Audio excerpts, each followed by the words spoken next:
ರಾಜ್ಯಾದ್ಯಂತ ಆಹಾರ ಭದ್ರತಾ ಅಧಿಕಾರಿಗಳು ಪಂಚತಾರಾ ಹೋಟೆಲ್ಗಳ ಮೇಲೂ ಪರಿಶೀಲನೆ ನಡೆಸ್ತಾ ಇದ್ದಾರೆ. ಬೆಳಗಾವಿಯಲ್ಲಿ ಮಾತ್ರ ಅಧಿಕಾರಿಗಳು ತಮಗೂ ಇದಕ್ಕೂ ಸಂಬಂಧವೇ ಇಲ್ಲ ಎಂಬಂತೆ ಮೌನಕ್ಕೆ ಶರಣಾಗಿದ್ದಾರೆ. ಇದಕ್ಕೆ ಸಾಕ್ಷಿ ಎನ್ನುವಂತೆ ಬೆಳಗಾವಿ ನಗರದ ಶ್ರೀ ದುರ್ಗಾ ದರ್ಶಿನಿ ಹೋಟೆಲ್ನ ಕರಾಳ ಸತ್ಯವೊಂದು ಇದೀಗ ವಿಡಿಯೋ ಸಮೇತ ಬಟ ಬಯಲಾಗಿರುವಂತದ್ದು.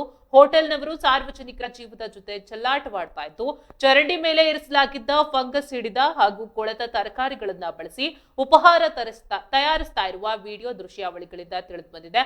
ಸಂಪೂರ್ಣವಾಗಿ ಸ್ವಚ್ಛತೆ ಹಾಗೂ ಆಹಾರ ಸುರಕ್ಷತಾ ನಿಯಮಗಳನ್ನ ಗಾಳಿಗೆ ತೂರಿ ಹೋಟೆಲ್ ನಡೆಸ್ತಾ ಇದೆ. ಆಹಾರ ನಿರೀಕ್ಷಕರು ಸ್ಥಳಕ್ಕೆ ಭೇಟಿ ನೀಡದೆ ತೀವ್ರ ಕರ್ತವ್ಯ ಲೋಪ ಎಸಗ್ತಾ ಇದ್ದಾರೆ ಎಂದು ಸಾರ್ವಜನಿಕರು ಆಕ್ರೋಶ ಹೊರಹಾಕಿದ್ದಾರೆ.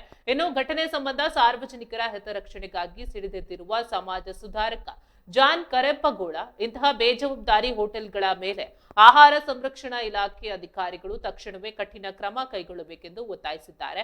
ಇತ್ತ ವಿಷಯ ತಿಳಿತಾ ಇದ್ದಂತೆ ಎಚ್ಚೆತ್ತುಕೊಂಡ ಹೋಟೆಲ್ ಸಿಬ್ಬಂದಿ ಬೀದಿ ಬದಿಯ ಚರಂಡಿ ಮೇಲಿದ್ದ ತರಕಾರಿಗಳನ್ನ ತರಾತುರಿಯಲ್ಲಿ ಒಳಗೆ ಹೊತ್ತೊಯ್ದು ತಮ್ಮ ತಪ್ಪನ್ನ ಮುಚ್ಚಿ ಹಾಕಲು ಯತ್ನಿಸಿದ್ದಾರೆ ಎಂಬ ಆರೋಪ ಕೇಳಿಬಂದಿದೆ. ವಿಡಿಯೋ ಸಾಕ್ಷಿ ಆಧಾರದ ಮೇಲೆ ಸಂಬಂಧಪಟ್ಟ ಅಧಿಕಾರಿಗಳು ಶ್ರೀ ದುರ್ಗಾ ದರ್ಶಿನಿ ಹೋಟೆಲ್ ಮೇಲೆ ಕಠಿಣ ಕ್ರಮ ಜರುಗಿಸುತ್ತಾರೋ ಅಥವಾ ಕಾಟಾಚಾರಕ್ಕೆ ನೋಟಿಸ್ ನೀಡಿ ಸುಮ್ಮನಾಗ್ತಾರೋ ಎಂದು ಕಾದು ನೋಡಬೇಕಾಗಿದೆ ಎಂದು ಹೇಳಿದ್ದಾರೆ.